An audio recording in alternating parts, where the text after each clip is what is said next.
Class 7th subject English lesson number 2 a gift of chappals. Mahendran looked up alarmed. Mahendran ने घबरा कर ऊपर की ओर देखा। He had just been sharpening his claws on the ends of the coconut shell. वह इस समय नारियल के खोल के किनारे पर अपने पंजे तेज कर रहा था। But worse than Ravi's awful woof एक was a screech. परंतु रवि को भयंकर क्रीच फ्रॉम द विंडो, परंतु रवि को खिड़की से निकलती हुई बड़ी ही कर्कश आवाज़ सुनाई दी। What a weird sound! कितनी विलक्षण ध्वनि थी। If Mridu was startled, MP Pony was frightened out of his wits. यदि मृदु भय से चौंकी हुई थी तो MP पूनी को तो भय से होश ही उड़ गए होंगे। Here, standing on end, he bounced up and scurried towards a bamboo tray of red chilies that had been set out to dry. जो MP पूनी था उसके एक साथ जो आवाज़ हुई तो उसके बहुत ज़्यादा उसे भय लगने लगा और उसके होश उड़ गए।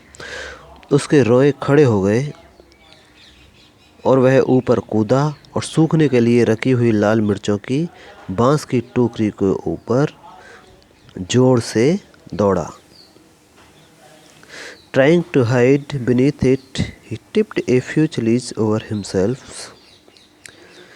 इसके नीचे छिपने का प्रयास करते हुए उसने कुछ मिर्चें अपने ऊपर उलट ली। Me a he howled miserably. वह दुखी आवाज़ में बुरी तरह से चिल्लाया Me a. The screeching went on and on. What's that noise? said मृदु। क्रीचिंग की आवाज़ जारी रही। वह क्या शोर है? मृदु ने पूछा। That's Lali learning to play the violin, grunted Ravi. Ravi गुर्रा कर बोला, वह लाली है जो वायलिन मीन्स सारंगी बजाना सीख रही है। She will never learn a thing. वह कभी भी कुछ सीख नहीं सकेगी। The music master just goes on playing like a train, whizzing on and on, while Lali's all the time derailing, going completely off track. संगीत शिक्षक रेलगाड़ी की सनसनाहट की तरह वायलिन बजाता रहता है, जबकि लाली की वायलिन की रेलगाड़ी हर समय पूरी तरह से पटरी से उतरती रहती है।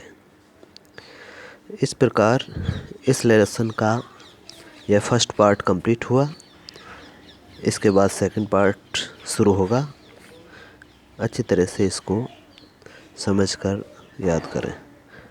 धन्यवाद।